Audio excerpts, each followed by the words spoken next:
Eu nunca fiz, enquanto ministro, eu nunca falei em público os cenários que a gente trabalhava. 180 mil era o cenário que eu dizia ao presidente que, se ele continuasse com aquele negacionismo e se a população não tivesse liderança, era o nosso pior cenário. E nós tínhamos que enfrentar isso unidos, que o nosso inimigo, o nosso adversário era o vírus, era o coronavírus.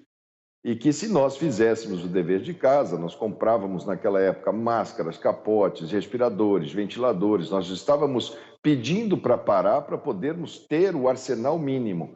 Mas que, se nós, no decorrer do semestre, fizéssemos o dever, testássemos, inclusive disparamos as compras de testes, eles deixaram os testes no almoxarifado, com certeza nós poderíamos ter abaixo de 3 dígitos, que era a nossa meta. Os 180 era contra aquilo que nós tínhamos que lutar. E eu expliquei para ele com explicações bem básicas, inclusive algumas até assim: olha, o vírus é um bichinho que entra pelo nariz e que tem que tomar cuidado, que passa da mão de um para o outro, mas nem isso foi suficiente para que ele entendesse que aquele caminho, aquele negacionismo, aquela coisa de vamos fazer tratamento com cloroquina, que estavam vendendo para ele como uma verdade científica, aquilo era uma falácia que iria custar muito caro para a vida dos brasileiros, mas infelizmente ele preferiu dar ouvidos àqueles que faziam os prognósticos que ele queria escutar. Lastimável, eu fico muito triste do pior cenário que eu mostrei para o Brasil, mostrei por estado, mostrei por cidade, mostrei por semana epidemiológica, que nós chegaríamos no final do ano. Se deixássemos daquele jeito, esse seria o desfecho. E, infelizmente, eu fico muito triste de saber que no dia de hoje o desfecho que eu mostrei para ele, entreguei por escrito, tenha se concretizado. É responsabilidade dele. São 3 eixos. Um eixo da prevenção. É preciso lavar as mãos, é preciso usar álcool gel, é preciso manter distância, é preciso usar máscara, é preciso fazer a prevenção. O Rio de Janeiro hoje está passando por desassistência.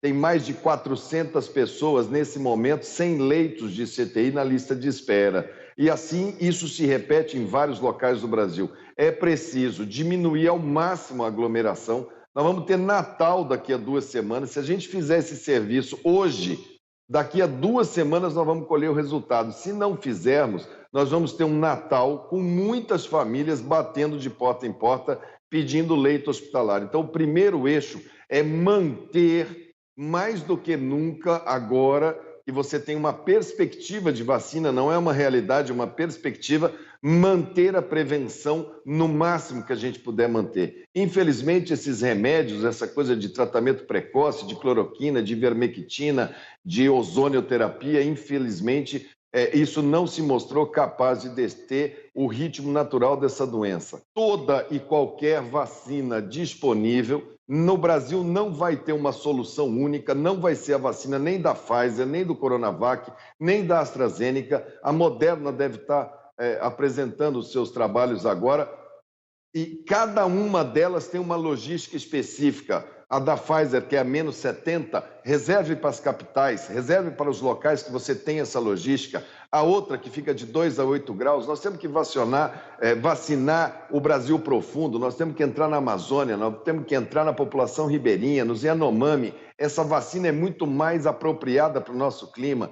Tem que dar o tempo. O governo apostou suas fichas na da AstraZeneca, mas ela tropeçou naquela questão da dose. Então, assim que ela estiver completa, e eu espero que ela tenha um bom resultado, que começar a produzir, vai precisar. O Brasil não tem, ninguém tem capacidade instalada hoje para entregar a vacinação completa do Brasil.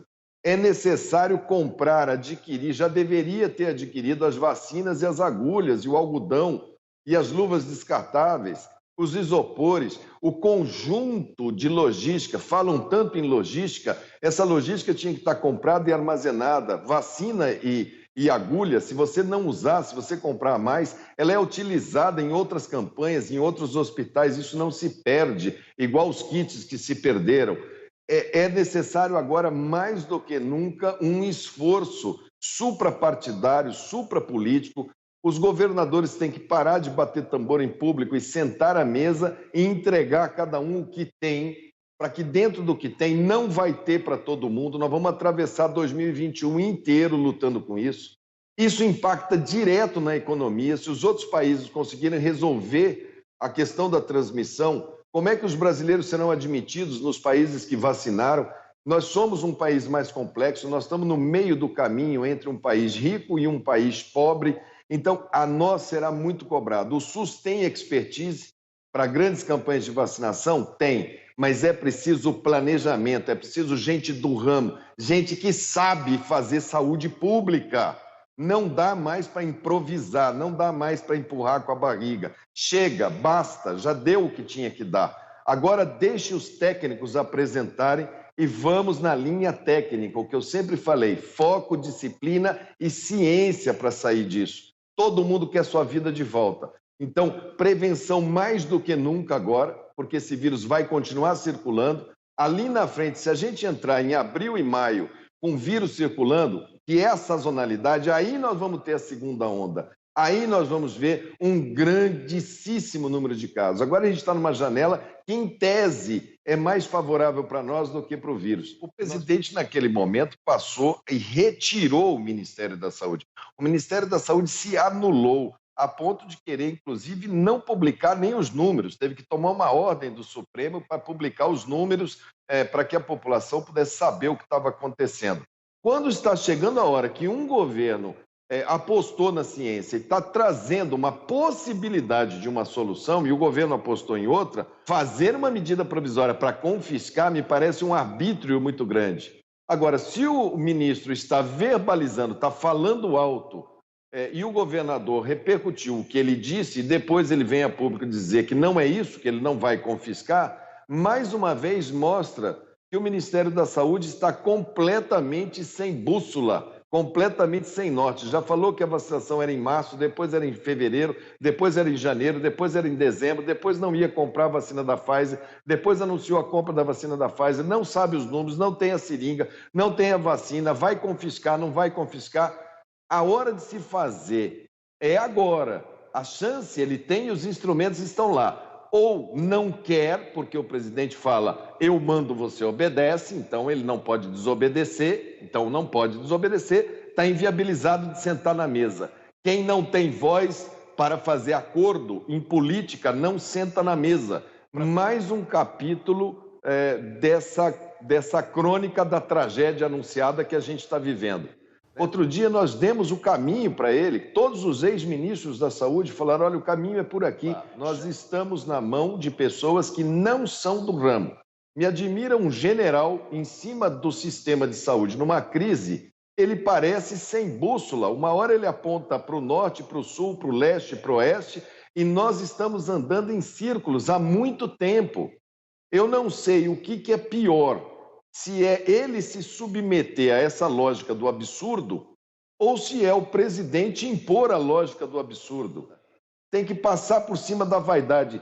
A Anvisa se colocou em suspeição porque ela está burocratizada. Parece que ela está querendo espichar a análise dessa de São Paulo para ver se dá tempo das outras que eles investiram chegar. É uma corrida burra, porque no meio do caminho vamos ficando nós, nossos pais, nossos filhos, nossos queridos, nossos familiares, por conta dessa política. E nós estamos perdendo gente no fronte, nós estamos perdendo médico, estamos perdendo enfermeiro. Pelo menos vacine esse pessoal que vai poder cuidar. E vacine as pessoas, se não tem para todo mundo, vacine acima de 80, depois de 70, 80, vacine as capitais, os grandes conglomerados. Agora, apresentar um plano pegando recorte e cola da vacina da gripe, falando que vai vacinar presidiário, depois, não vou vacinar presidiário porque o presidente não quer. Me parece que não entenderam nada, os números aparecem, são colocados, nós colocamos os primeiros 1.000, 10.000, 20.000, 50.000, 100.000, aí falam, não, estão fazendo a cronologia dos números. Eu avisei, seriam 180 se não enfrentasse. Chegamos nos 180, vamos passar, já passamos hoje de 180. Nesse momento que eu estou aqui falando, tem gente morrendo, tem gente em fila de espera em cadeira e eles estão anestesiados. Basta, chega, que essa mensagem chegue. Não pense que a USP é comunista, a Fiocruz é comunista, a OPAS é comunista, o mundo é comunista, há uma conspiração comunista. Agora não é hora de ver a cor do gato, agora é hora de ver se pega o rato. Chame os melhores, Pare de improvisar, pare de brincar. Isso não é uma atividade militar. Se colocar um médico ou um padre para comandar uma guerra, médico e padre não sabem matar, militar sabe. Militar não sabe cuidar, não sabe curar, não sabe promover saúde. Por isso que está dando esse bateção de cabeça. É um capitão e um general. Ninguém sabe mais para que lado que a saúde pública vai no Brasil. Estamos sob intervenção militar burra. Vamos supor que essa estratégia da Inglaterra funcione e que eles consigam fazer o rebanho deles daqui a um mês e os números caem para números civilizados. Na sequência, a comunidade europeia vai adotar para a Europa. Os Estados Unidos está na iminência de adotar para os Estados Unidos. Você já imaginou o trânsito de pessoas se o Brasil continuar apresentando todo dia 600, 800, 500, 400 mortos e não estiver conseguindo explicar? Nós vamos, brasileiros, ficar isolados, ilhados aqui. Agora, se for nessa improvisação, eu imagino que a gente vai atravessar o primeiro semestre e o segundo semestre apagando o incêndio. Vai chegar um lotinho de vacina aqui, um outro ali, vacina um pouco, corre. Se a farinha é pouca, meu pirão primeiro. É isso que está me parecendo hoje a política do governo.